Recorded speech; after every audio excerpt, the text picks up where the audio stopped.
Hello everyone, I am Priyanka and welcome to my channel. Today we are doing chapter 4 of chemistry segment of class 9, which name is structure of the atom. Okay, in this video we will talk about how electrons are distributed in a shell.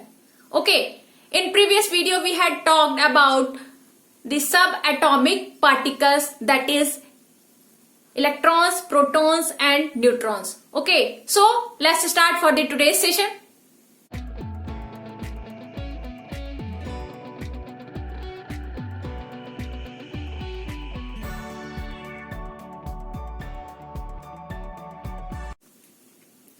तो आज का जो video है हमारा वो क्या है, वो बेस्ड है स्ट्रक्चर ऑफ द एटम की। जैसे हम नाम जानते हैं इस चैप्टर का, वो क्या है, स्ट्रक्चर ऑफ द एटम।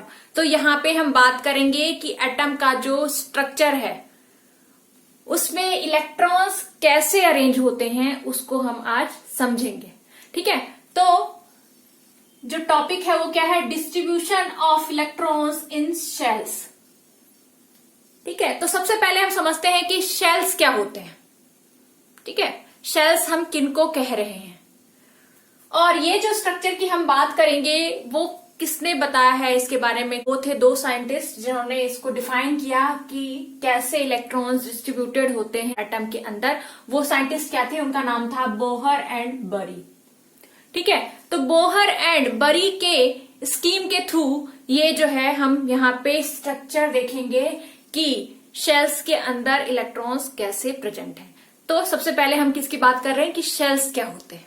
ठीक है, तो यहां हम डेफिनेशन की अगर बात करें शेल्स की तो वो क्या है, the energy of these orbits are fixed and therefore these orbits are called stationary states और एनर्जी लेवल और शेल्स। क्या कहा जा रहा है, हमने अपने प्रीवियस वीडियो में जो इससे प्रीवियस पार्ट था इस चैप्टर का, उसमें हमने बात की थी सब एटॉमिक पार्टिकल्स की। उसमें हमने देखा था जो इलेक्ट्रॉन्स होते हैं वो क्या करते हैं, रिवॉल्व करते हैं अराउंड द न्यूक्लियस। न्यूक्लियस के अराउंड में रिवॉल्व करते हैं और वो क्या फॉलो करते हैं, एक पाथ को फॉलो करते हैं और वो जो पाथ होता है वो क्या कहलाता है, ऑर्बिट कहलाता है। ठीक है, तो वही ऑर्बिट यहाँ पे हम डिफाइन कर रहे हैं कि वो ऑर्बिट क्या है, वो शेल क्या है। ठीक है, तो यहाँ पे देख रहे हैं हम कि एनर्जीज ऑफ दीज ऑर्बिट्स, जिन ऑर्बिट्स में इलेक्ट्रॉन्स क्या कर रहे हैं, रिवॉल्व कर रहे हैं अराउंड द न्यूक्लियस एटम्स के अंदर, उसको हम क्या कह रहे हैं, उसको हम कह रहे हैं कि वो क्या है, एनर्जी ऑर्बिट्स। और उन ऑर्बिट्स का जो एनर्जी होता है वो क्या रहता है, फिक्स्ड रहता है। ठीक है, क्या होता है, energies of these orbits are fixed होता है, therefore these orbits are called stationary states. इसलिए इन ऑर्बिट्स को क्या कहा जाता है, स्टेशनरी स्टेट्स कहा जाता है या फिर एनर्जी लेवल कहा जाता है या फिर शेल्स कहा जाता है। ठीक है, तो हमारा यहाँ पे क्लियर हो गया कि शेल्स किसको कहा जाता है। यहाँ पे अगर हम कॉन्फ़िगरेशन देखें, स्ट्रक्चर ऑफ द एटम को दिखाया गया है और यहाँ पे ये सेंटर में क्या देख रहे हैं हम कि ये सेंटर में क्या रिप्रेजेंट कर रहा है, न्यूक्लियस को रिप्रेजेंट कर रहा है। यहाँ पे प्लस साइन क्या इंडिकेट कर रहा है कि यहाँ पे प्रोटॉन्स क्या है, प्रेजेंट है। न्यूक्लियस के इनसाइड में प्रोटॉन्स क्या होते हैं, प्रेजेंट होते हैं। और हमें पता है एज पर our earlier video we had understood that protons have positive charge, कि प्रोटॉन्स को क्या होते हैं, पॉजिटिव चार्ज होता है। न्यूट्रॉन्स भी यहाँ पे प्रेजेंट होता है। ठीक है, न्यूट्रॉन्स पे कोई भी चार्ज नहीं होता, इसलिए यहाँ पे प्लस साइन दिखाई दे रहा है जो कि रिप्रेजेंट कर रहा है कि यहाँ पे क्या प्रेजेंट है, न्यूक्लियस के अंदर प्रोटॉन्स प्रेजेंट है। ठीक है, यहाँ पे हम देख रहे हैं ऑर्बिट्स हमें दिखाई दे रहा है, n=1 जिसको हम k कह रहे हैं। दूसरा हम देख रहे हैं और भी ऑर्बिट्स हैं यहाँ पे। ठीक है, ये सर्कुलर ऑर्बिट हमें दिखाई दे रहा है यहाँ पे। ठीक है, तो नेक्स्ट हम देख लें कि क्या लिखा हुआ है, एनर्जी लेवल्स और shells are designated by KLMN etcetera. यहाँ पे क्या कहा जा रहा है, जो ये ऑर्बिट्स हैं उनको क्या दिया गया है, नाम दिया गया है। उनको नाम दे दिया गया है, फर्स्ट ऑर्बिट को K कहा गया है, सेकेंड ऑर्बिट को L, थर्ड ऑर्बिट को m एंड फोर्थ ऑर्बिट को n एंड फर्दर ऑन इनका नाम आगे रखा जाता है। ठीक है। और ये भी कहा जा सकता है जो फर्स्ट ऑर्बिट है उसको हम क्या कह सकते हैं कि वो नंबर 1 ऑर्बिट है। यहाँ पे n क्या रिप्रेजेंट कर रहा है कि ऑर्बिट नंबर कौन सा है, वो फर्स्ट ऑर्बिट है कि सेकेंड ऑर्बिट है या थर्ड ऑर्बिट है, उसके बेसिस पे उसको नंबरिंग दी गई है n = 1, n = 2, n = 3 and n = 4। ठीक है। तो जो इलेक्ट्रॉन्स होते हैं वो कहाँ रिवॉल्व कर रहे होते हैं, वो कहाँ डिस्ट्रीब्यूटेड होते हैं, इन्हीं ऑर्बिट्स में डिस्ट्रीब्यूटेड होते हैं। ठीक है, जो हमें यहाँ पे ऑर्बिट्स दिखाई दे रहे हैं। ठीक है। लेकिन वो किस तरीके से डिस्ट्रीब्यूटेड हैं इलेक्ट्रॉन शेल्स के अंदर, ठीक है, उसको रिप्रेजेंट करने के लिए कुछ रूल्स को फॉलो किया जाता है। ठीक है। तो यहां पे हम कुछ रूल्स पढ़ेंगे जिसको फॉलो करते हुए वहां पे क्या किया जाएगा, डिस्ट्रीब्यूट किया जाता है इलेक्ट्रॉन्स को ऑर्बिट्स के अंदर। ठीक है। तो फर्स्ट रूल अगर हम देखें तो वो क्या है, maximum number of electrons present in the shell is given by formula 2n²। क्या कहा गया है यहाँ पे, जो maximum number of electrons present होंगे किसी भी ऑर्बिट के अंदर उसको कैसे रिप्रेजेंट किया गया है, वहां पे एक फॉर्मूला दिया गया है।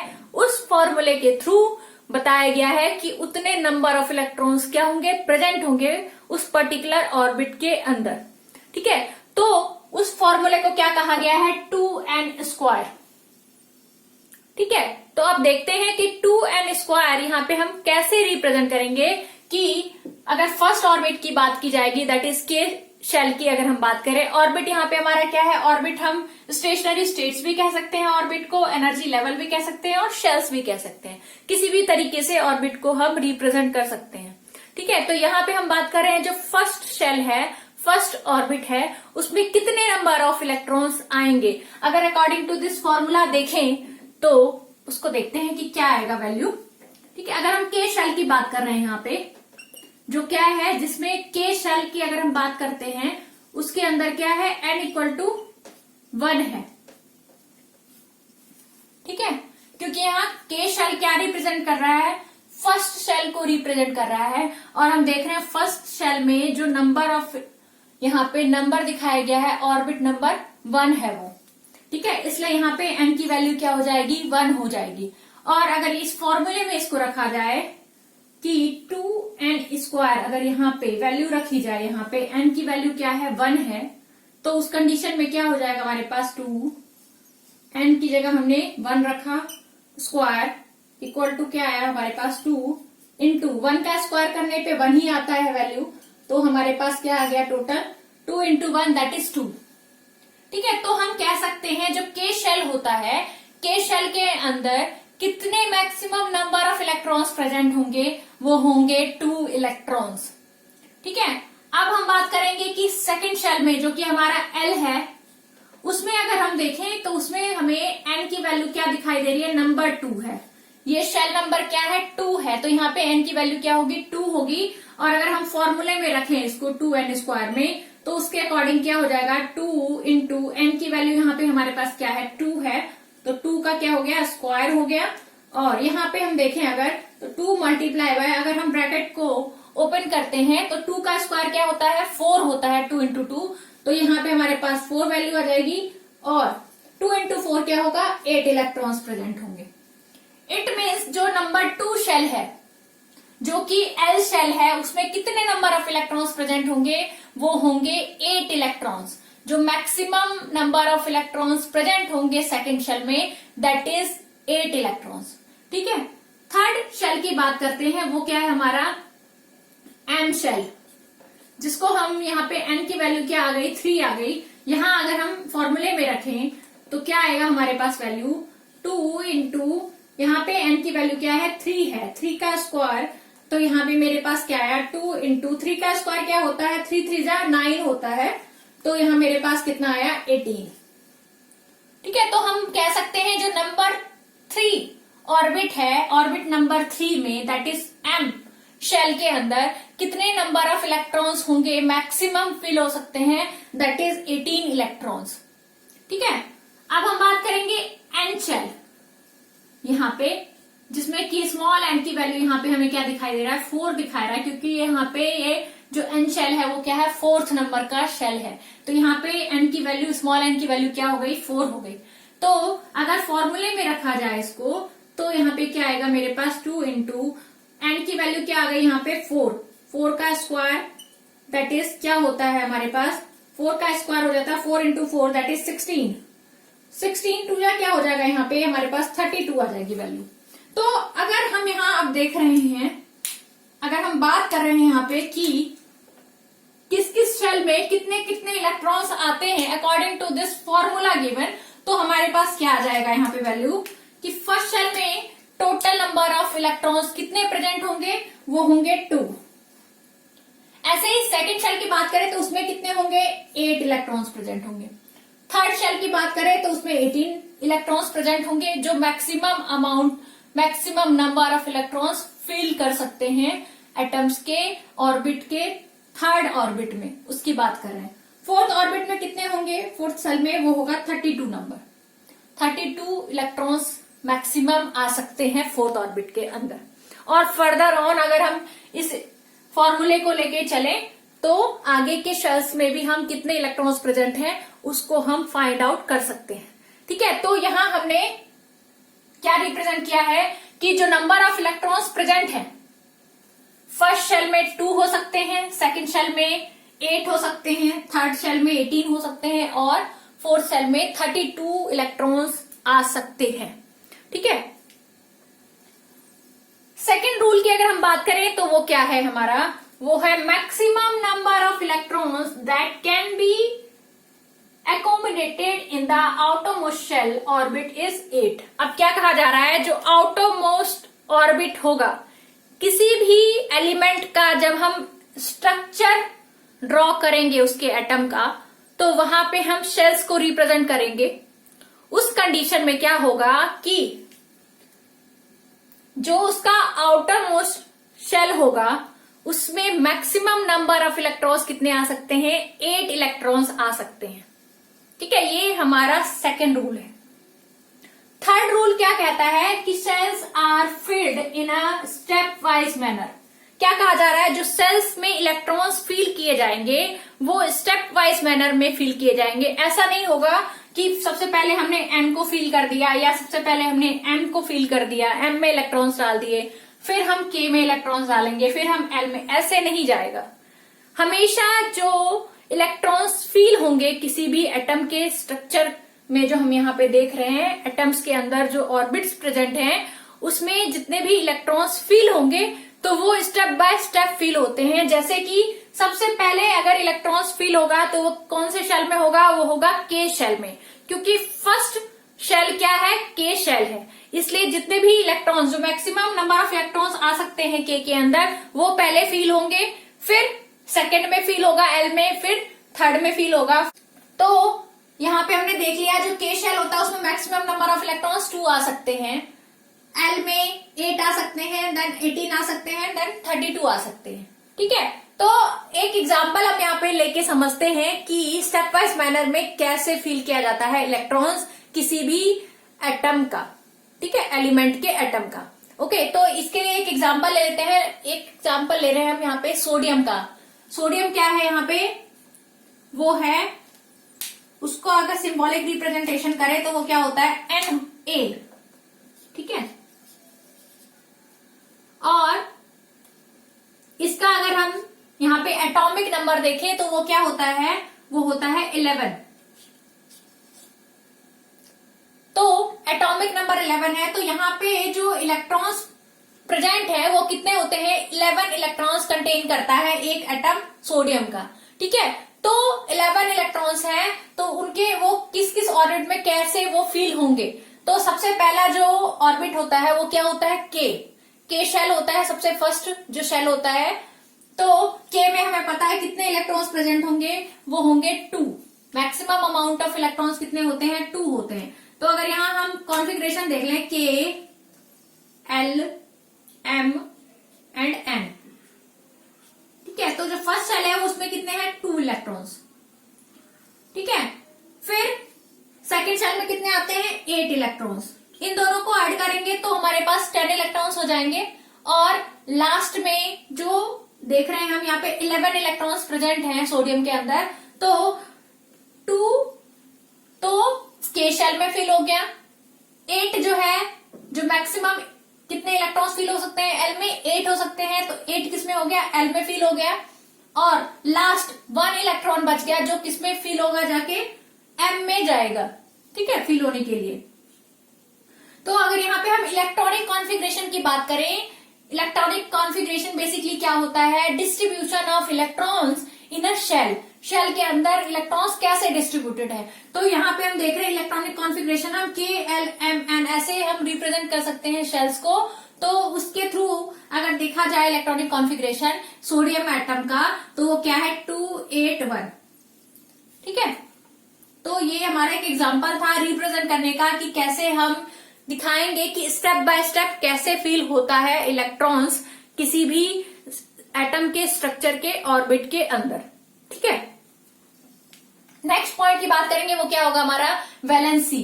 वैलेंसी क्या होता है, हमने प्रीवियस अपने वीडियोस में जो प्रीवियस चैप्टर था चैप्टर 3 उसमें भी हमने बात की थी। ये क्या होता है, बेसिकली एक कंबाइनिंग कैपेसिटी होता है किसी भी एटम का। ठीक है, तो इसको हम क्या कहेंगे, वैलेंसी को combining capacity of an atom. किसी भी एटम का कंबाइनिंग कैपेसिटी क्या कहलाता है, वैलेंसी कहलाता है। तो आज हम उसको अंडरस्टूड करेंगे कि कंबाइनिंग कैपेसिटी होती क्या है। तो उससे पहले हम जाने कि जो वैलेंस शेल होते हैं वो क्या होते हैं। ठीक है, outermost electrons shell of an atom क्या कहा जा रहा है, जो आउटर मोस्ट ऑर्बिट होगा या शेल होगा उसको हम क्या कह रहे हैं यहाँ पे वैलेंस शेल कह रहे हैं। किसी भी एटम का जो आउटर मोस्ट शेल होगा उसको हम क्या कहेंगे यहाँ पे वैलेंस शेल कहेंगे। जैसे हमने एक एग्जांपल अभी सोडियम का लिया था, तो उसमें हमने देखा था जो लास्ट इलेक्ट्रॉन प्रेजेंट है वो कौन से शेल में है, वो है एम शेल में। तो इस कंडीशन में यहाँ पे जो एम शेल होगा वो क्या होगा, आउटर मोस्ट शेल कहलाएगा। ठीक है, यहाँ हम अगर इलेक्ट्रॉनिक कॉन्फ़िगरेशन की बात करें एम सोडियम के लिए, यहाँ पे हम देख रहे हैं सोडियम के लिए, तो हमने क्या देखा था, जो फर्स्ट शेल ये हमारा हो गया न्यूक्लियस और ये हमारा हो गया के शेल। के शेल के अंदर जो इलेक्ट्रॉन्स प्रेजेंट थे वो 2 थे। फिर सेकेंड शेल वो क्या था हमारा एल। एल में जो इलेक्ट्रॉन्स प्रेजेंट थे वो 8 थे। और एम शेल उसमें कितने इलेक्ट्रॉन्स प्रेजेंट थे हमारे, 1 इलेक्ट्रॉन प्रेजेंट था, वो क्या हमारा एम था। अगर यहाँ नंबर ऑफ इलेक्ट्रॉन को ऐसे रिप्रेजेंट कर सकते हैं, यहाँ पे के शेल में 2 इलेक्ट्रॉन्स प्रेजेंट हैं तो वो ऐसे रिप्रेजेंट किया हमने।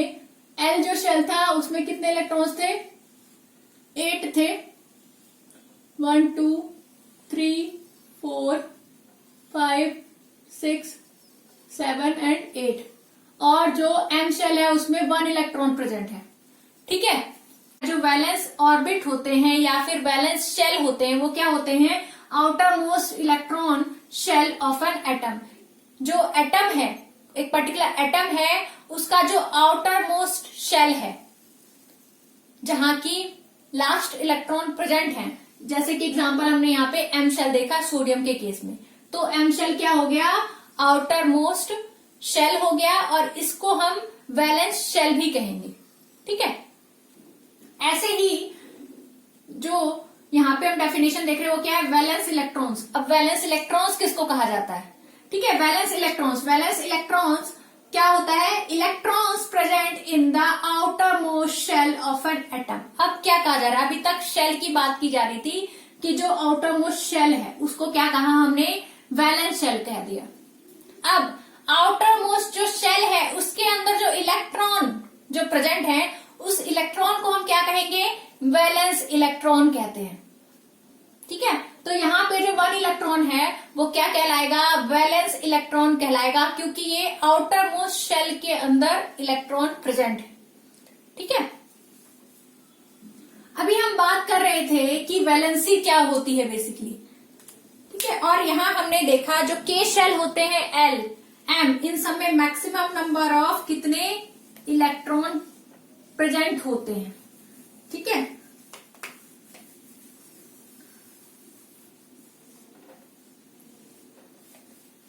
हमने यहाँ पे रूल्स भी पढ़े कुछ जो स्ट्रक्चर ऑफ एटम को रिप्रेजेंट करने के लिए हेल्पफुल होते हैं कि इलेक्ट्रॉन्स कैसे डिस्ट्रीब्यूटेड होते हैं। उसमें जो हमारा सेकंड रूल था वो क्या था, maximum number of electrons that can be accommodated in the outer most orbit is 8। क्या कहा जा रहा है, जो मैक्सिमम नंबर ऑफ इलेक्ट्रॉन जो आउटर मोस्ट ऑर्बिट होगा किसी भी एलिमेंट का एटम जिसका आउटर मोस्ट ऑर्बिट की बात करेंगे, उसमें कितने इलेक्ट्रॉन्स प्रेजेंट होंगे, मैक्सिमम 8 इलेक्ट्रॉन्स प्रेजेंट होते हैं। ठीक है, जिस भी एलिमेंट के एटम का जो आउटर मोस्ट शेल होता है उसमें 8 इलेक्ट्रॉन्स अगर आ जाते हैं तो वो एटम होता है वो क्या कहलाता है कि उसने नोबल गैस कॉन्फ़िगरेशन को अचीव कर लिया है। ठीक है, जैसे कि यहां पे हम बात करेंगे, एक एग्जांपल हम यहां पे लेंगे, वो क्या है, वो ले लेते हैं हम यहां पे फ्लोरीन एटम। ठीक है,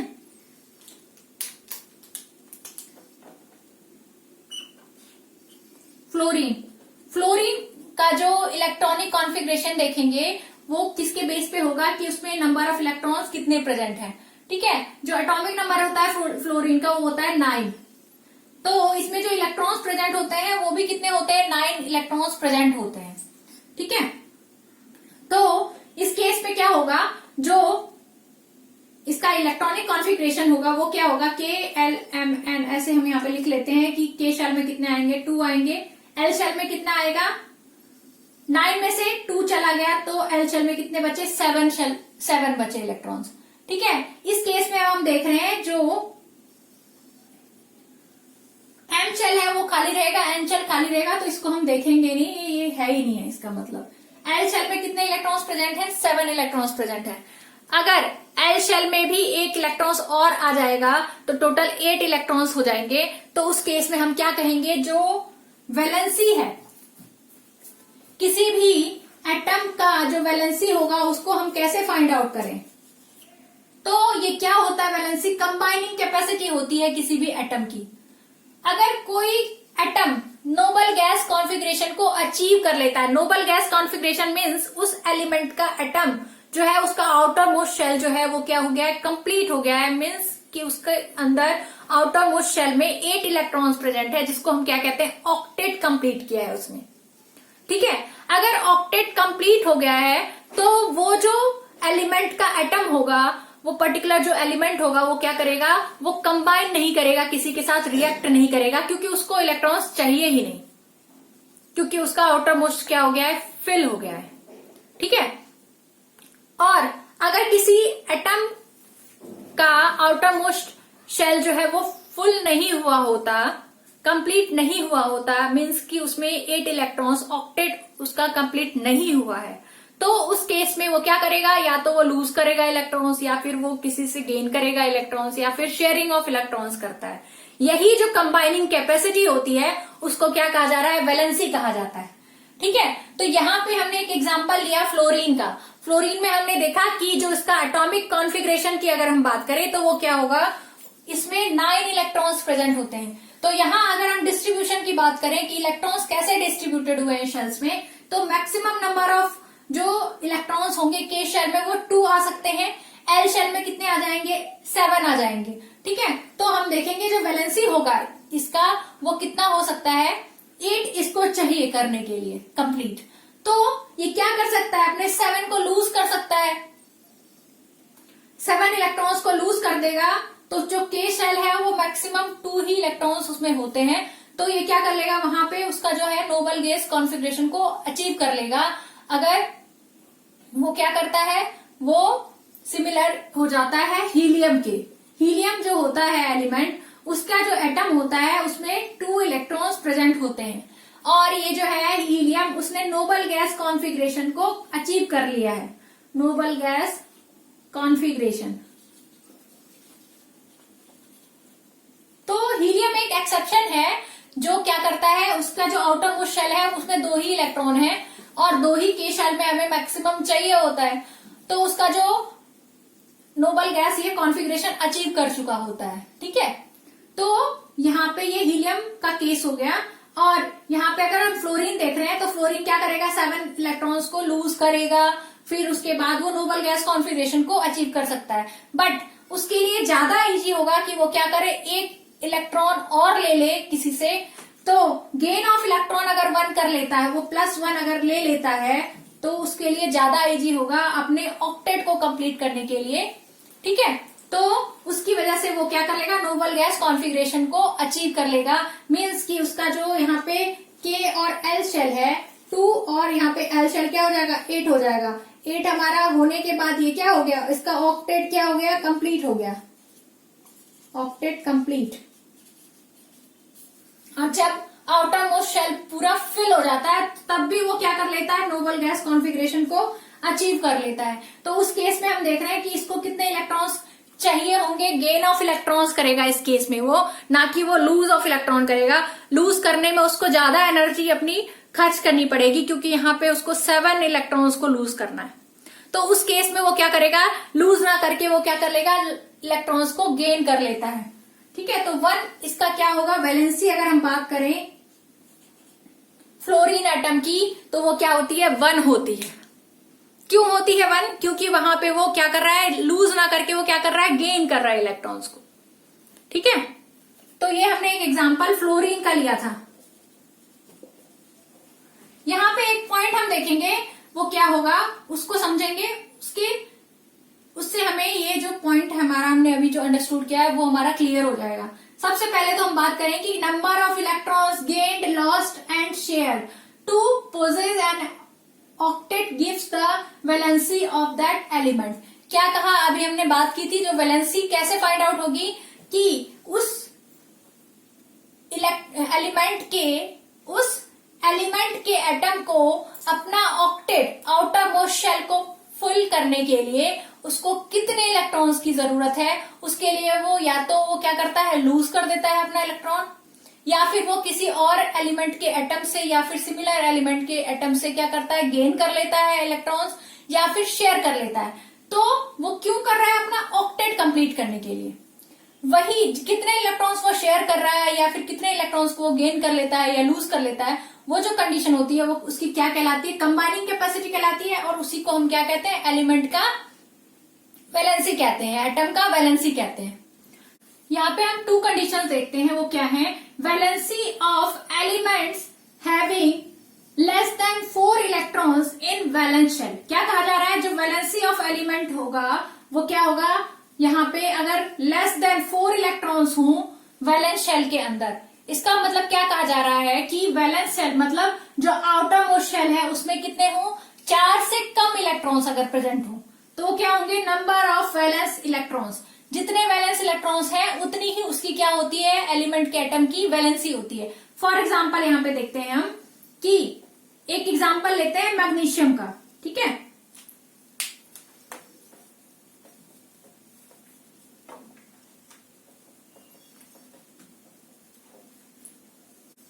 एक हमने यहाँ पे एटम ले रहे हैं मैग्नीशियम का, मैग्नीशियम जिसको कि हम सिंबॉलिक रिप्रेजेंटेशन Mg से रिप्रेजेंट करते हैं। ठीक है, तो जो Mg होता है उसका जो एटॉमिक नंबर होता है वो होता है 12। ठीक है, उस कंडीशन में यहाँ पे जो इलेक्ट्रॉन्स प्रेजेंट होंगे वो कितने होते हैं, नंबर ऑफ इलेक्ट्रॉन्स 12 होते हैं। ठीक है, तो यहाँ पे अगर हम इलेक्ट्रॉनिक कॉन्फ़िगरेशन की बात करें तो वो क्या होगा, KLMN अगर यहाँ पे लिखते हैं, शेल्स को रिप्रेजेंट करते हैं, तो K में मैक्सिमम कितना आ सकता है, 2 इलेक्ट्रॉन्स, L में कितना आ सकता है, 8 इलेक्ट्रॉन्स। इन दोनों को एड ऑन करेंगे तो कितना आ जाएगा हमारे पास, 10 इलेक्ट्रॉन्स, और रेस्ट कितना बच जाएगा, M के लिए वो 2 इलेक्ट्रॉन्स बच जाएंगे।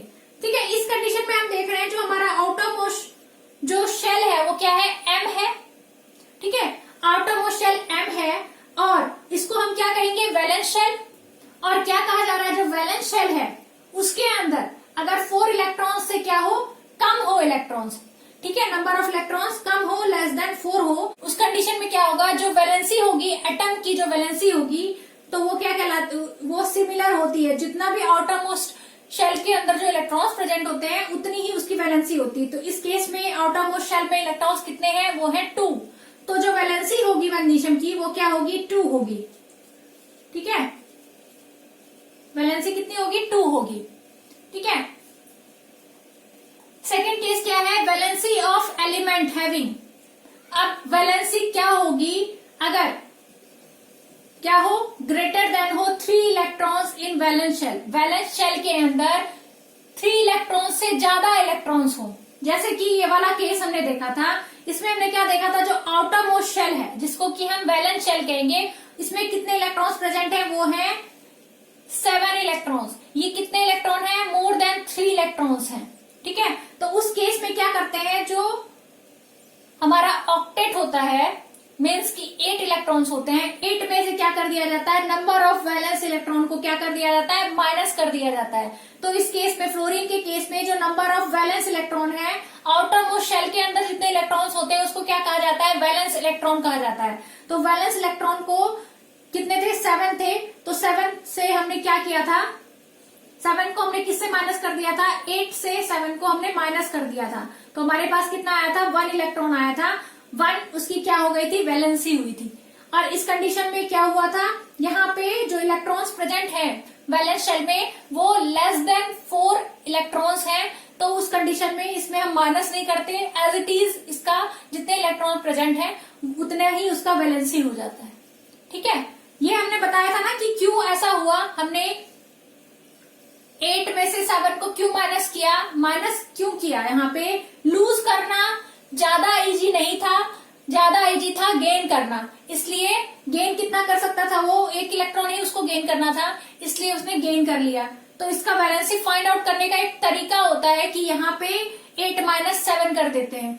तो ये दो जो इम्पोर्टेंट थे, बहुत ज्यादा इम्पोर्टेंट, कि अगर लेस देन 4 इलेक्ट्रॉन्स प्रेजेंट होंगे किसी भी वैलेंस शेल में, तो जितने इलेक्ट्रॉन्स प्रेजेंट है उतनी ही उसकी वैलेंसी हो जाएगी उस एलिमेंट के एटम की। और अगर ग्रेटर देन 4 इलेक्ट्रॉन्स प्रेजेंट है वैलेंस शेल में, आउटर मोस्ट शेल में 4 से ज्यादा या 3 से ज्यादा इलेक्ट्रॉन्स प्रेजेंट है, तो उस केस में जो उसका 8 इलेक्ट्रॉन होता है मैक्सिमम, उसमें से माइनस कर देंगे, जितने इलेक्ट्रॉन्स प्रेजेंट है उतनी उसकी क्या हो जाएगी, वैलेंसी हो जाएगी। ठीक है, तो यहाँ पे हमने वैलेंसी फाइंड आउट करना सीखा, वैलेंसी क्या होती है उसको अंडरस्टूड किया, कैसे इलेक्ट्रॉनिक कॉन्फ़िगरेशन होता है, कैसे इलेक्ट्रॉन डिस्ट्रीब्यूटेड होते हैं किसी भी शेल्स में, एटम के किसी भी शेल्स में। ओके, तो आज का हमारा वीडियो यहाँ पे मैं एंड करते हुए आप लोगों से रिक्वेस्ट करूंगी कि अगर आपको ये वीडियो पसंद आया है तो प्लीज उसे लाइक करें, शेयर करें, और अगर अभी तक आपने मेरा चैनल सब्सक्राइब नहीं किया है तो प्लीज उसे सब्सक्राइब करें, जिससे कि और भी वीडियोस आपको देखने को मिले। So bye everyone and wait for the next video.